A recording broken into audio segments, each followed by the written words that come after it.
여러분 안녕하십니까? 3월 26일 목요일 VOA 한국어 방송 시작합니다. 저는 도성민입니다.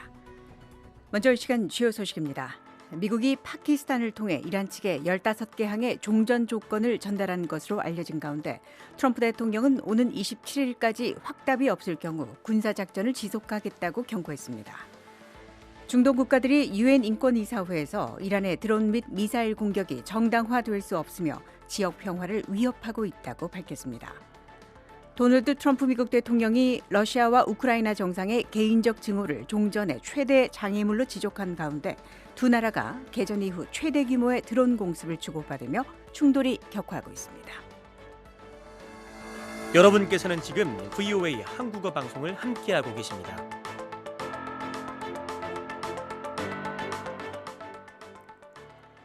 미국이 파키스탄을 통해 이란 측에 15개 항의 종전 조건을 제시했다고 미국 언론이 보도했습니다. 트럼프 대통령은 오는 27일까지 이란의 확답이 없을 경우 군사작전을 지속하겠다고 경고했습니다. 첫 소식 이조은 기자가 보도합니다.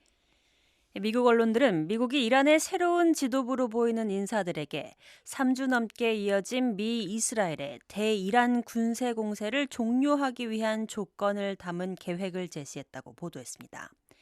25일 미국 주요 매체들은 익명의 당국자들을 인용해 파키스탄이 15개의 항으로 구성된 미국 측 제안을 이란 지도부에게 전달했다고 전했습니다. 백악관은 이와 관련한 미국의 제안 여부에 대해 논평해달라는 VOA 요청에 즉각적인 답변을 내놓지 않았습니다. 셰바즈 샤리프 파키스탄 총리는 미 이스라엘 공세의 협상적 해결을 위한 미 이란 회담을 자국에서 개최할 의사가 있다고 밝혔습니다.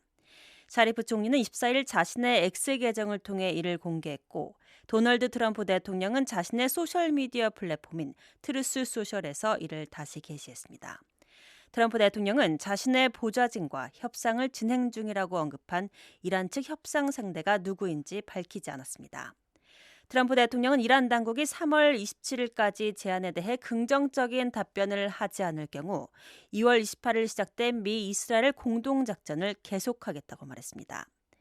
이스라엘 방해군은 25일 X를 통해 추가 공습을 단행했다고 밝혔습니다.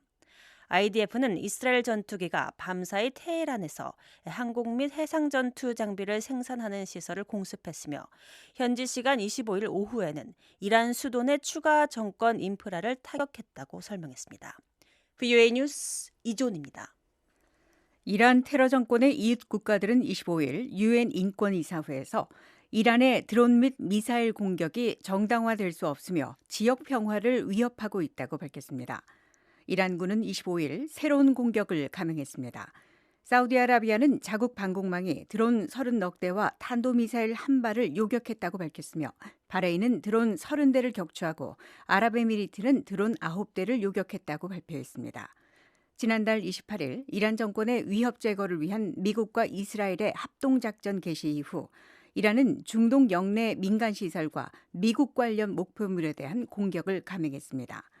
자말 자바 알 무샤라크 제네바 주재 아랍에미리트 대사는 인권이사회에서 자국의 민간시설과 공항, 주거 지역에 대한 이란의 기만적이고 테러적인 공격은 전적으로 무책임한 처사라고 비판했습니다. 알 무샤라크 대사는 이번 공격이 보복행위라는 이란 측의 주장을 일축하며 아랍에미리트 영토가 이란을 공격하는 데 사용된 적이 없다고 강조했습니다. 이에 대해 알리 바헤인이 제네바 주재 이란 대표는 정치적 법적 포럼에서 이란을 표적으로 삼는 것은 지역 내 이란애적인 이스라엘을 대담하게 만들 뿐이며 역사적 실수로 기록될 것이라고 반박했습니다. 나세르 압둘라 알 하이엔 쿠웨이트 대표는 이란의 공격이 영내 및 국제 평화와 안보에 실존적 위협이 되고 있다고 말했습니다. 저희 방송은 인터넷으로 언제든지 청취하실 수 있습니다. 저희 방송을 다시 듣기 원하시는 분은 인터넷 웹사이트 주소 www.voakorea.com으로 접속하시면 됩니다. 여러분의 많은 애청 부탁드립니다. 도널드 트럼프 대통령은 푸틴 러시아 대통령과 젤렌스키 우크라이나 대통령 간의 개인적 반감이 전쟁 종식의 가장 큰 장애물이라고 말했습니다.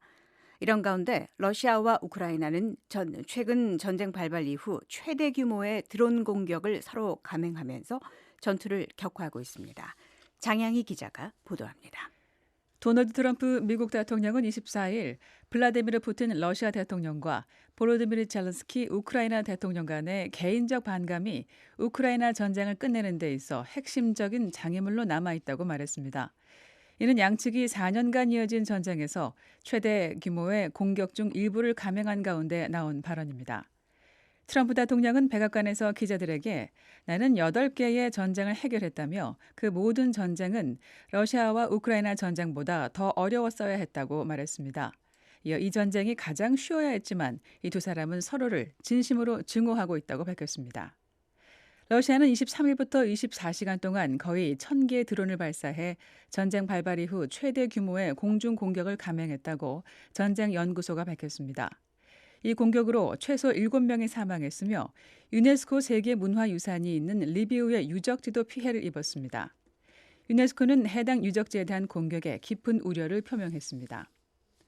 러시아는 또한 25일 새벽 추가로 147개의 드론을 우크라이나에 발사해 체르니히우 지역에서 약 21만 2천 명의 전력 공급을 끊었다고 우크라이나 당국이 밝혔습니다. 우크라이나는 이에 대응해 올해 들어 러시아 영토 내 최대 규모의 드론 공격을 감행했습니다. 이로 인해 발트해 연안의 석유 항구인 우스트르가와 프리모르스크에서 화재가 발생했으며 두 항구 모두 원유 선적 작업이 중단됐다고 로이터 통신이 보도했습니다. 우크라이나 총참모부는 노바텍의 석유 제품 시설을 타격해 저장 탱크와 선적 장비에 피해를 입혔다고 확인했습니다. 드미트리 페스코프 크렘궁 대변인은 25일 러시아가 기존 채널을 통해 미국과 계속 접촉을 유지하고 있다고 말하며 미국의 지속적인 중재 노력을 환영한다고 밝혔습니다. VOA 뉴스 장량입니다. 한국 통일부 장관이 25일 한국 주재 EU 회원국 대사 정례회의에서 이재명 정부의 한반도 평화공존 정책을 설명하고 국제사회 협조를 요청했습니다. 주한 유럽연합 대표부 초청으로 이날 회의에 참석한 정동영 통일부 장관은 EU 창설이 유럽 대륙을 평화 공동체로 전환한 인류사적 프로젝트라고 평가하면서 상호 의존과 규범적 합의를 통해 평화를 제도화한 점을 강조했습니다. 그러면서 EU가 차이를 극복하고 공존을 선택했으며 민주주의와 법치, 평화라는 규범을 지속적으로 발전시켜온 경험이 한반도에는 중요한 시사점을 준다고 말했습니다. 정 장관은 또 한반도가 1953년 한국전쟁 휴전 이후 전후 처리가 완결되지 않은 상태라고 지적하며 한반도 평화 공존을 위한 한국 정부의 노력을 설명했습니다. 이어 북한 체제 존중, 흡수 통일, 불추구, 대북 적대 행위 불추진을 핵심으로 하는 정책의 3원칙을 일관되게 추진하겠다는 입장을 밝혔습니다. 러시아가 북한 노동자들에게 학생 및 연수생 비자를 발급하고 비정상적으로 높은 장학금을 지급하는 방식으로 유엔 안보리 제재를 회피해왔다는 한국 민간단체 조사 결과가 나왔습니다. 한국의 북한인권 비영리단체인 북한인권시민연합은 25일 발표한 보고서를 통해 북한의 군사, 안보기관 산하 기업들이 러시아와 협력해 자금을 조달하는 구체적인 구조를 분석했습니다. 보고서에 따르면 2023년부터 2025년 사이 최소 76개 이상의 러시아 기업이 교육 체계를 통해 북한 노동자를 고용했습니다. 러시아의 소제이비스트이에 대학은 북한과 러시아 정부 간 무역 경제 과학기술 협조위원회에 의해 노동자 등록 기관으로 지정됐습니다. 북한인권시민연합이 검토한 은행 기록에 따르면 이 대학은 2023년 10월부터 지난해 6월까지 해당 기업들로부터 자금을 받아 장학금 수령자로 등록된 북한 국적자들에게 약 3천만 달러 이상을 지급했습니다. 오늘 북한 평안도와 함경도는 가끔 구름 많다가 오후부터 차차 흐려집니다. 서해안은 오전까지 안개가 많이 끼겠습니다. 평양의 낮 최고는 20도, 서울 낮 최고는 19도, 대구는 23도까지 올라갑니다. 3월 26일 목요일 VOA 한국어 방송을 모두 마칩니다. 미국의 수도 워싱턴에서 보내드린 VOA 한국어 방송, 저는 도성민이었습니다. 함께해 주신 여러분 고맙습니다.